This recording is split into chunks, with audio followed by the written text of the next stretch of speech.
So thank you for your patience and for joining this last Fashion Sustain.Conference at Neonit panel for today.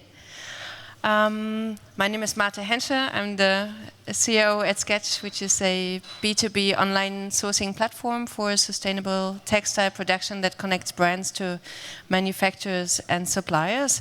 And I have the great pleasure to moderate this panel today that is called Innovation Thinking, is Global Circularity the Key? So there are a couple of blurry terms we will give a spotlight today.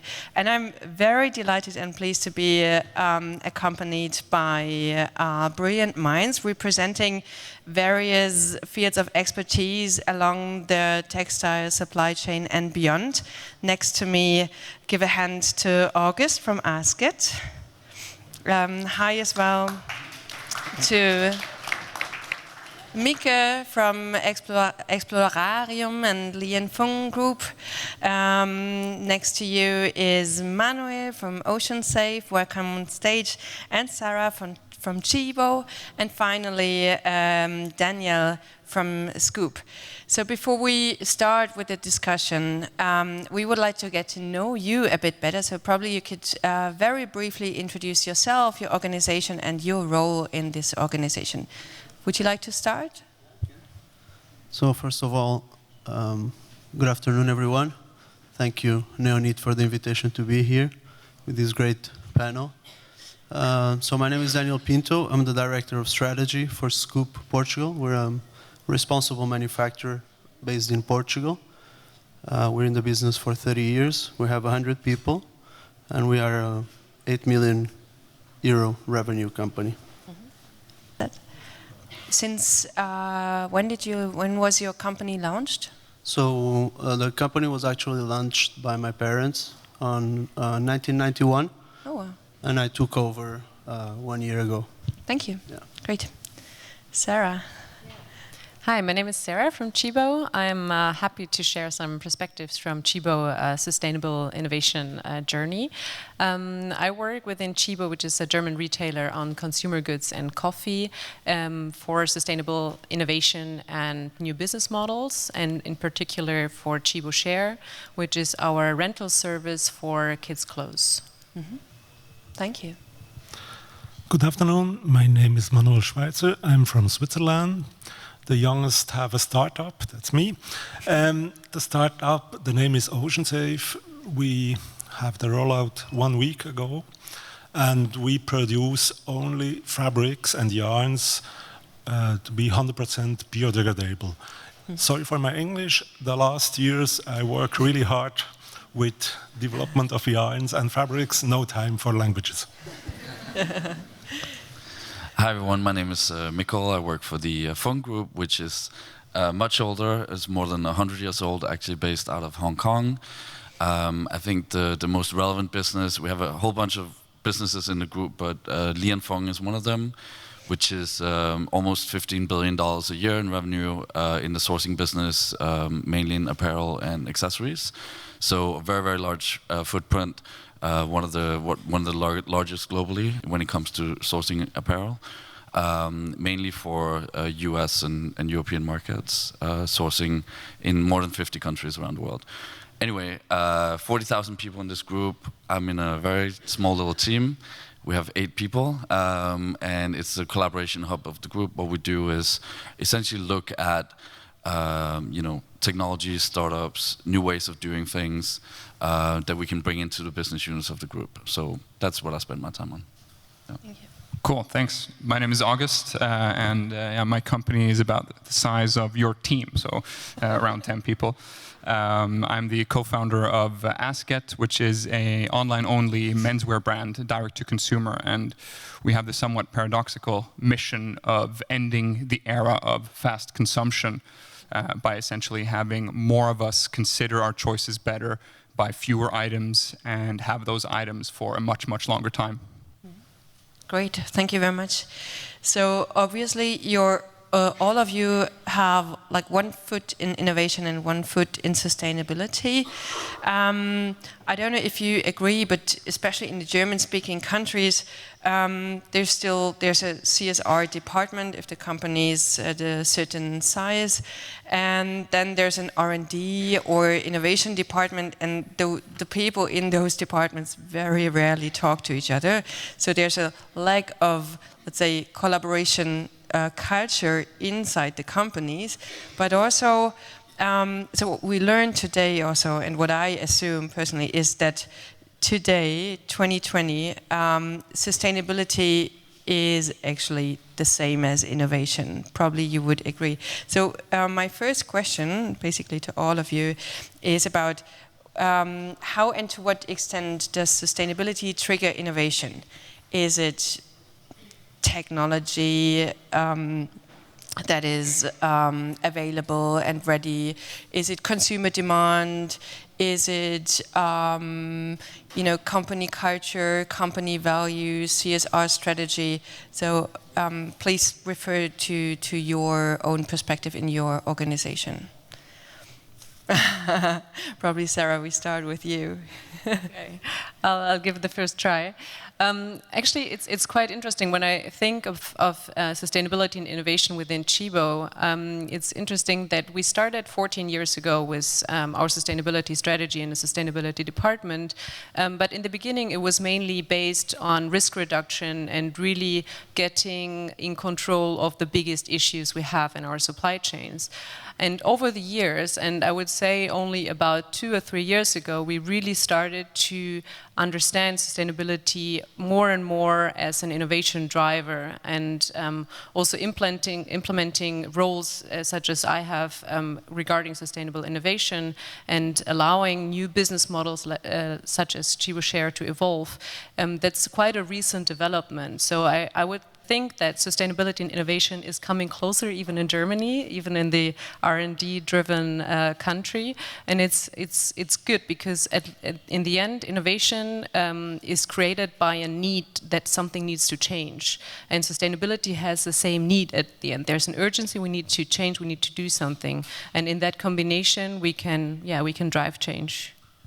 So is that even, do you have new like key performance indicator to measure and assess what you invest in?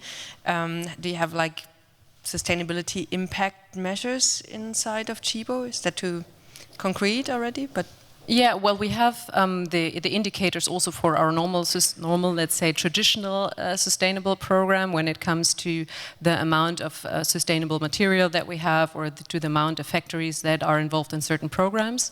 But now we also, of course, with looking at new business, we come into more the traditional business metrics, which is also great because it shows that we start to integrate it more and more in the traditional business. Yeah, thank you.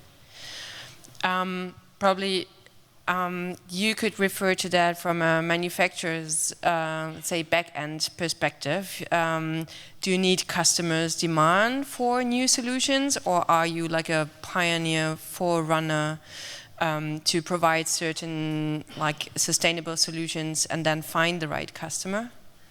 Yeah, I would say we are more on the pioneering side. We like to drive change and educate our clients how to be sustainable or how to be more responsible. And to answer your question, to what extent the sustainability trigger innovation, I actually think it's more the responsibility and not the sustainability. So our responsibility to do better, our responsibility to create good and to create for good. Once we're innovating and creating something new, then let's do it well this time. We are a very traditional business. We were quite ordinary manufacturing business, but at some point we calculated around 400 to 600 million liters of water in our stock. So at that moment we felt responsible for doing something, and at that moment we triggered innovation. So yeah, great. Thanks for sharing that. So August, I mean, your business model is quite radically innovative, I'd say. So you seem to be living innovation. Can you can you give us a bit of context? Yeah, absolutely. I'm happy to. So, I mean, we stepped into the fashion industry as complete outsiders about 5 years ago, business school graduates, and we started out of a frustration that, you know, we look at our wardrobes in Western Europe, you have over 100 pieces of clothing in your wardrobes, but you only use maybe 20 to 30 of those regularly, right?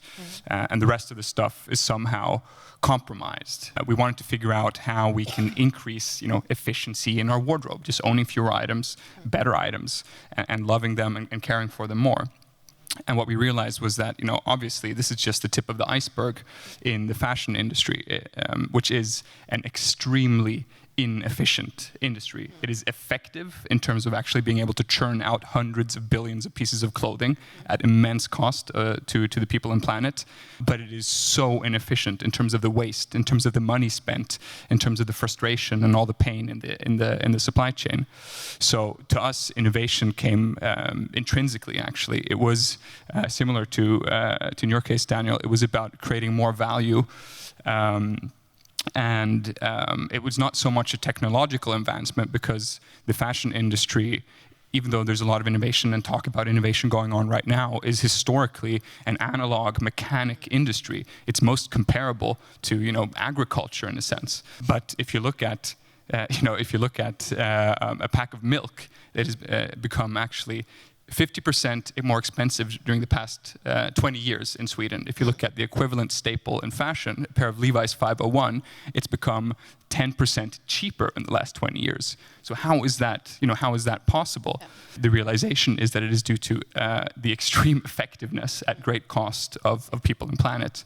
So innovation, just to come back to it, is about not technological advancements for us, but about shaping, you know, structural change and breaking the structures of the fashion industry. For example, forgetting about seasonal collections and opting for permanent collections. So we only create clothing that is meant to last forever. In 5 years, we've only developed 25 styles. We haven't removed a single color or a single variant of clothing. It's about, you know, considering skipping wholesale, which essentially, it's effective, it drives volume, it'll get you out there, but all it does is add markup after markup after markup to the product, making it unattainable for the masses and making the price, you know, have nothing to do with actual cost of the garment in the end. So in that case, we go direct to consumer, sell at a price that is actually, you know, in relation to the craftsmanship, making quality more attainable, and at the same time shaping the demand to the customer, because we only have permanent pieces in our collection. It has to be relevant, so we kind of force you to buy things that we think that you'll actually wear year after year. Yeah, thank you very much. Let's relate to like the scalability of those concepts a bit later. But first of all, I would like to first ask you, and then you, Mikkel, about I mean, you started your initiative, you just released your solution. Probably you can give us a bit of insight what actually drives you. Why did you start launching or working on your solution? I worked 30 years on the technique of improving. And after this time, I don't found a solution. And after the decision that every fabric from us must be biodegradable and nutrient for the next generation, we must start at zero. Forget everything what you know from textiles, and you start at zero and you search all the possibilities. I have many wrong projects. First, I buy all the Swiss flax for Swiss linen, but Swiss farmers are so rich, he needs so many pesticides, this stuff is not good. And so we must search one solution after the next, and now we have 18 yarns. Everything is biodegradable, natural yarns, synthetic yarns, and also the buttons, the gliders for curtains, everything must be biodegradable and at minimum cradle gold. And this was a really hard way. I believe so. How long did that development take? I started with a dye stuff 10 years ago, but really hard in the material I go 7 years ago. and I must stop my business. I make a master for this project. Yeah. Chapeau, congrats. We all know what it takes, so well done. But also, I would like to get, since you're operating a platform, let's say, that both supports scalable solutions that are both related to, let's say, technological innovation and sustainability. Can you give us a bit of insight how you factor that or weigh that? Sure. A lot of things going on in these comments. I guess for us, when you look at, just to your initial question about what drives this kind of innovation. I mean, our team is there to have an opportunity to actually do different pilots at a smaller scale that are not necessarily supported by a customer. But obviously, once we look at something more scalable, typically that would have to be supported by a customer. Otherwise, it's very hard to make that work. So that will probably be, we would plant some seeds, if you will. But the customer really has to be part of that, and actually there's a whole ecosystem of people and organizations, right? And also in terms of sustainability, I mean, we have in the group many people working on sustainability. It's their job. We have teams for that and so on. Our team is not a sustainability team. It's essentially an innovation team. And of course, we very much agree with what you're saying, that these two go hand in hand. And when we look at the supply chain, things become more effective or efficient. We apply innovation; they also become more sustainable, and actually over time also reduce costs. So that we know from a whole lot of other industries. It's just as August was saying. The fashion industry is actually a very manual. I like the agriculture comparison. It's kind of true in some ways, and just driving digital transformation and digital innovation in the business is very hard because of that. But that's actually where the real opportunity is. If you look at holistically at this, a group like ours that buys so many materials. For a whole range of different clients, with better coordination and better data, that actually would reduce a lot of waste. So I could go on actually for a very long time about how data can help us when it comes to sustainability at the scale that we operate at.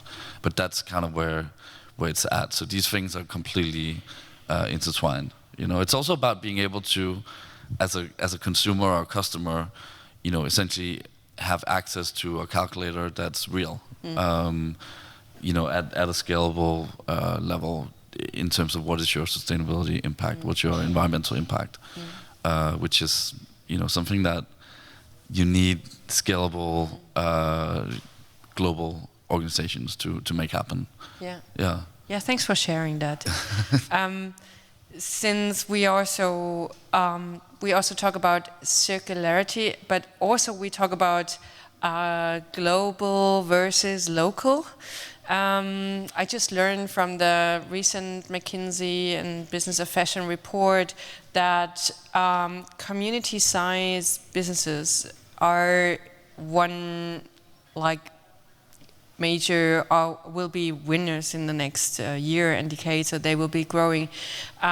So there's a whole new decade probably for boutique and niche businesses that are radically customer-centric, but also rolling out solutions, circular solutions to those communities. So we all know how complex circular systems are, and then probably you might agree that holistic solutions aren't available yet or not rolled out yet. So probably you can just tell us a bit of how are you rolling out circular projects in your organizations? Is it more, do you start it as a small local pilot? Do you team up with big corporate partners to make it scalable? Do you test it on a small scale? So that's something that I would be interested in.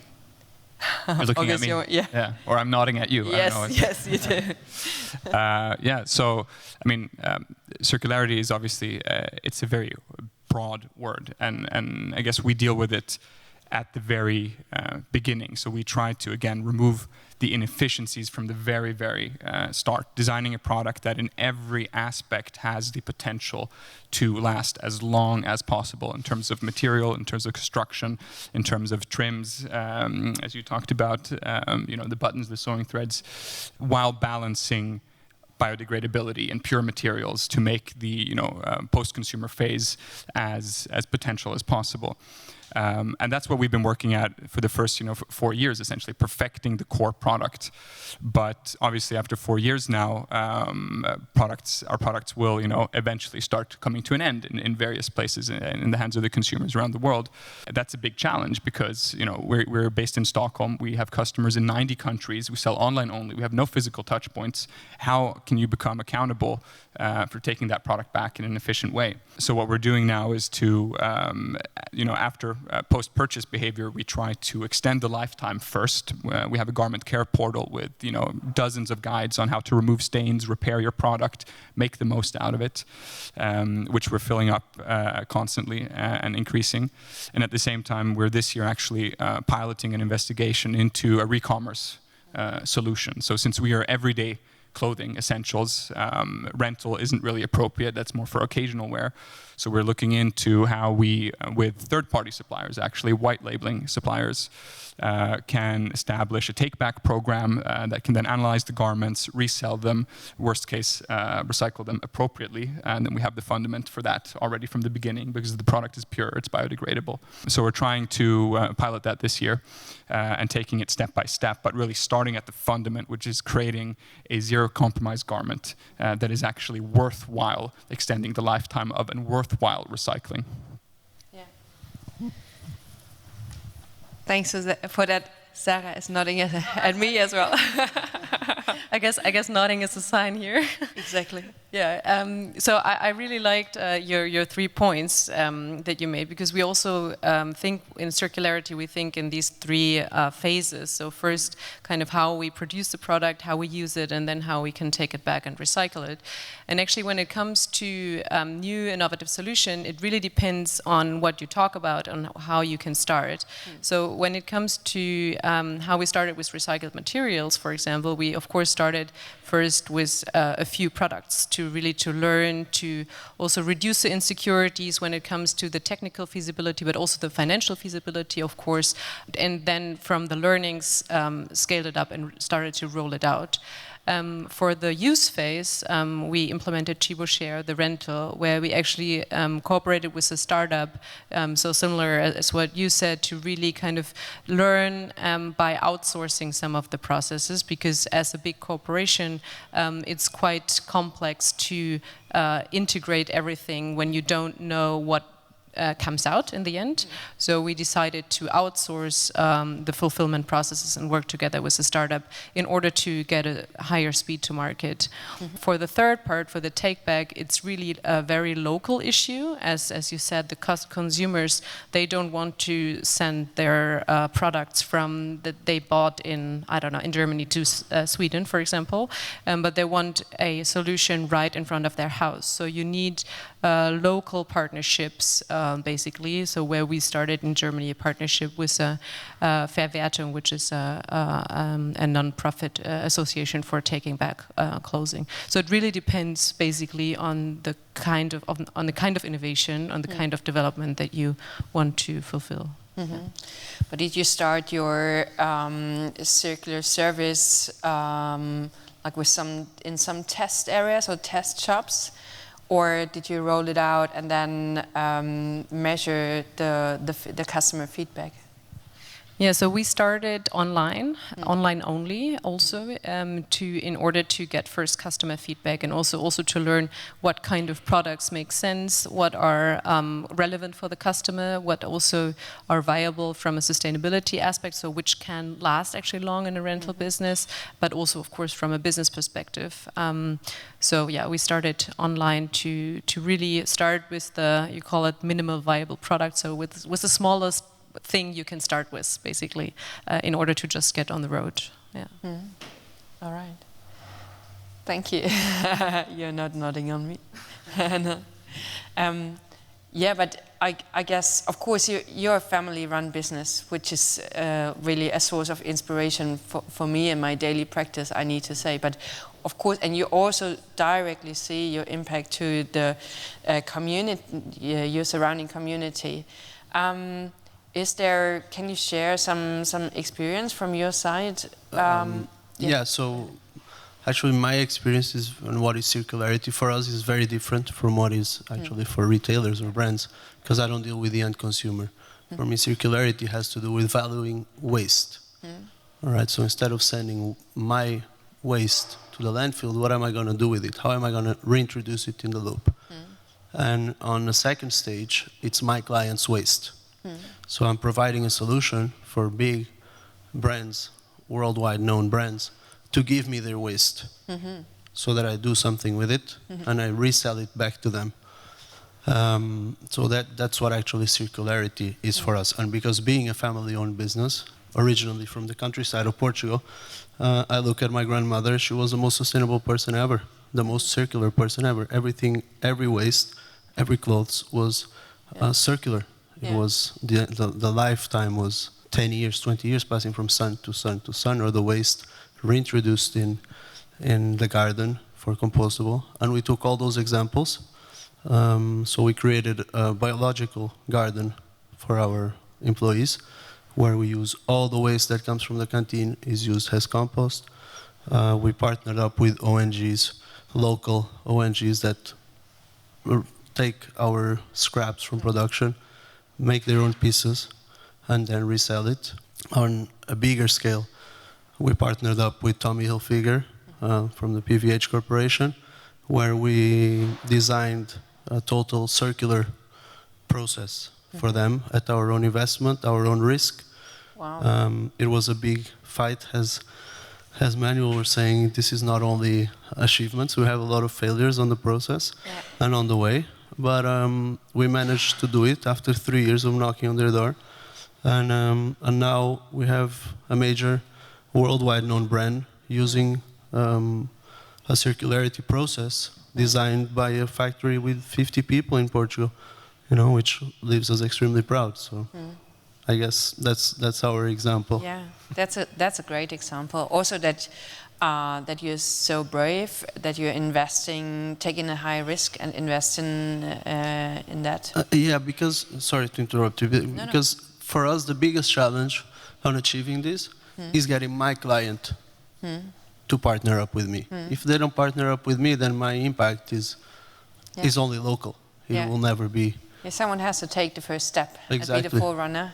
Exactly. I mean, in the fashion and textile industries, most players, no matter if they're small or big, they observe their competitors, and the higher the pressure, the more likely they will move. But I mean, I don't want to be too provocative, but I mean, the fashion industry is not the most innovative one. It's, I mean, probably fashionable, but quite out of fashion when it comes to systems and processes. So I couldn't agree more with you, Mikkel. But what I took away from your feedback so far was there's a need for collaboration. We talked about that quite often, but also there's quite a momentum that corporate brands collaborate with startups. That wasn't very common 10 years back, I'd say, because of closed doors and territorial thinking, let's say. But also collaborating across the supply chain and verticalizing the impact. That's something really, really interesting. Probably talking to the small scale businesses here, are you doing that yourself? Who do you collaborate with? And probably who would be your best bet, your next collaboration partner? Who would it be? Right. Yeah, go ahead. So, I mean, we collaborate with, I guess, mostly small-scale innovators. So, a few years ago, we got in touch with a company called RenewCell, which are now, on the global agenda because they've cracked the code in terms of how to create viscose pulp from viscose-based or cellulose-based fabrics. So essentially, you can take a pure cotton garment and make viscose mass from that, and then spin it and make a new garment out of it. And this was very early stage. for them, and we didn't have. There's not a lot of waste in our process because we don't follow seasons. We don't have the seasonal collections. We design one item at a time. Again, we haven't removed a single item. So the only waste that we actually have in terms of the production process is offcuts and samples and defects, basically. And we will collect those and we'll give it to RenewCell. It's very, very small scale. It's not enough for them to do a lot with. It's maybe 50 to 100 kilos a year or something like that. But that's one way that we collaborate. And then again, looking into circularity, I think that the fashion industry has, throughout the last 20, 30 years, a history of specialization, of fragmentation and specialization, initially geared by price pressure and global competition, offshoring production, splitting up production into all these different tiers that are now really hard to be accountable for. And that, as an effect now, small as well as big companies are turning to smaller innovators because we don't have the capability, the knowledge, the textile engineering at brand level or anymore.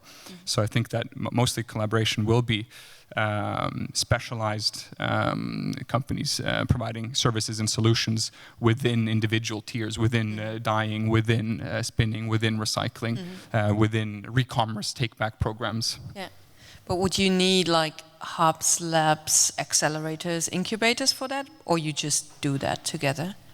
I think that there's definitely a room for hubs, labs, and innovators. From my experience, looking at places like Fashion for Good in Amsterdam and places like that actually collect people, that allow people to exchange thoughts.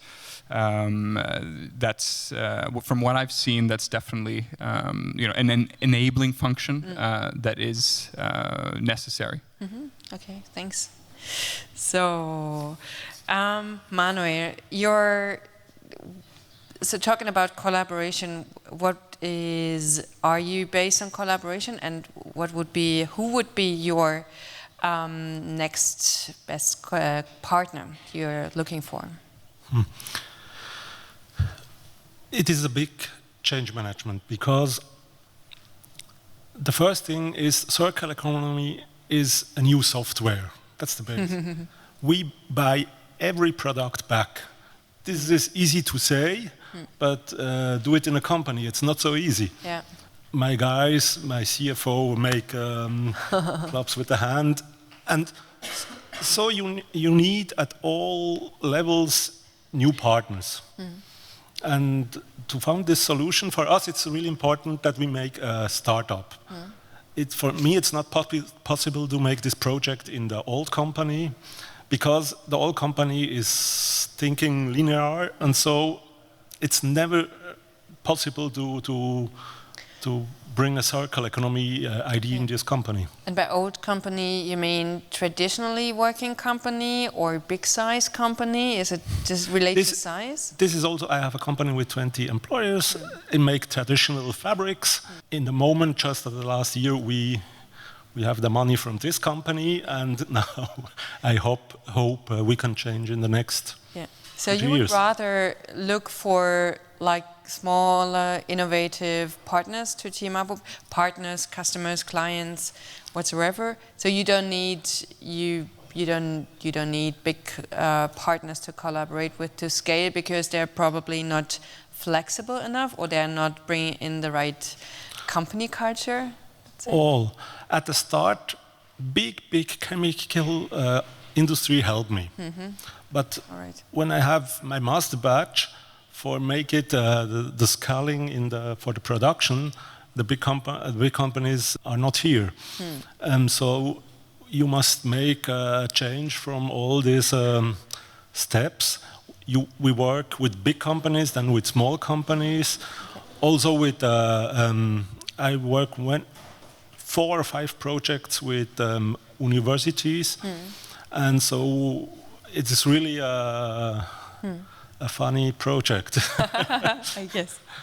Sorry, I guess it depends on like what type of collaboration you're talking about, obviously, because when it comes to actually, if you have an innovation, you need to start scaling it. You need a big company to take a leap of faith, like probably Tchibo did with the rental partner that you guys had, to actually start pumping some volume into those business models. And it's similar for us that we, as a very small brand, historically our influence on our factories, historically, unfortunately, we haven't been working with factories as innovative as yours, has been very little, and we've had to drive that change ourselves. And 2017, I went on a roadshow to pitch traceability and force our factories to actually tell us what their suppliers are and what their suppliers of their suppliers are. And with scale and with growth, of course, comes influence. So depending on if you are a solution provider, if you're a brand, if you're a mill or a CMT facility, collaboration need will look very differently. Yeah. So probably talking about Li and Fung with your massive impact and scale and large volumes and turnovers, you probably have all the resources needed. You can do everything yourself. But as I learned, correct me if I'm wrong, the lab, the Explorium, sorry, is kind of a touch point and meeting point also for external partners to team up with you and your team, but also to identify whether their solution is ready to scale at a Li and Fung level. How does this work in practice? Yeah, so I guess we're kind of in an interesting position where we're sitting at sort of the edge of this very large group, sort of halfway outside the business and halfway inside. And as we started, we haven't been around for that long. We've been around for less than 2 years, and one of the first things that we realized we had to do was very human, actually. How do you deal with essentially driving projects with, yes, very rigid kind of processes inside of our business, perhaps, and also maybe a lack of understanding of how a bigger, more scalable model works for the startup. So essentially, we developed a process we call pilot to scale, which is essentially a bunch of steps and a bunch of roles that we see as necessary ingredients into making a pilot. Well, I was going to say successful, but actually it's as important to also be able to say it's not successful. Yeah. If it's not working, it's also important to be able to call that out, because that's actually often a problem in these kinds of open innovation projects, that corporates are not able to recognize that they failed quickly enough. Anyway, that's a whole other point, but very, very, very important, actually. Yes. And so one of the first things was really to develop this project, this process for how to work, how to kind of make, the inside and the outside dance to the same music, if you will, because that was problematic. But of course, for us as a team, our team, we talk to the business. We try to figure out what are the pain points, what are they actually looking for, what are customers asking them around, for example, sustainability or data transparency. Because traceability is a huge issue. It's very, very hard to do. But also I'm here today, right? Because we want to learn about the solutions that are in the market. How we can actually plug those into the business in new ways. So I think it's all about kind of being open to the pain points as well as the solutions. And then, we essentially have a process for at least how to pilot that. But again, if we scale more, we're at the mercy in a way of our customer. Of course, we can influence our customer, but to a certain extent, our customer will have consumers that have to pick this off the shelf, right? So there's a lot of constraints there. So anyway. Yeah. Sorry, if I may just contribute here, because I think our type of partnership was very odd and very different from what would be normal. So in order to scale and to offer a broader service, we partnered up with our biggest competitor on what is actually responsible production. So we both understood that we live in a time where the cost of action is actually higher than the cost of inaction is actually higher than the cost of action. And that said, actually, our biggest competitor told me something very interesting. Look, I really appreciate you coming here, because we must understand we belong to the 2% of the world that won the lottery of life. So that alone should bring us to partnerships, to creating for a common good, for a better, further interest than our own interest as a company. And we all know that someone told us no. Someone told us we ain't partnering up, be it a startup or be it a big company. But what I think people should really understand is that this is the moment to act. Doesn't matter if it's your competitor, if it's your client, if it's your provider. You should come together and combine solutions. So that's why I'm looking forward for a conversation with August at the end of this talk. Same here. Okay, that was already such a fabulous final statement, and I also receive signals that we have to wrap up this session. And I would rather save some space for 2 final questions from the audience. Yes, thank you. And we also don't want to keep you away from your future love story, so keep us posted, please. So since you have some great experts here with me on stage, do you have questions you want to pose to the panelists? Now is your chance. Don't be shy. Or some feedback, some advice, because we also want to learn from you guys. No? Okay. So my fellow panelists will be around here for a couple of more minutes, so you can post your question or your feedback one-to-one. I can't thank you more. That was very motivational. Thanks for doing what you do, and thanks for being open for collaboration, and we will follow you. And thanks for being with us tonight, and all the best for the next decade. Thanks a lot. Thank you. Thank you.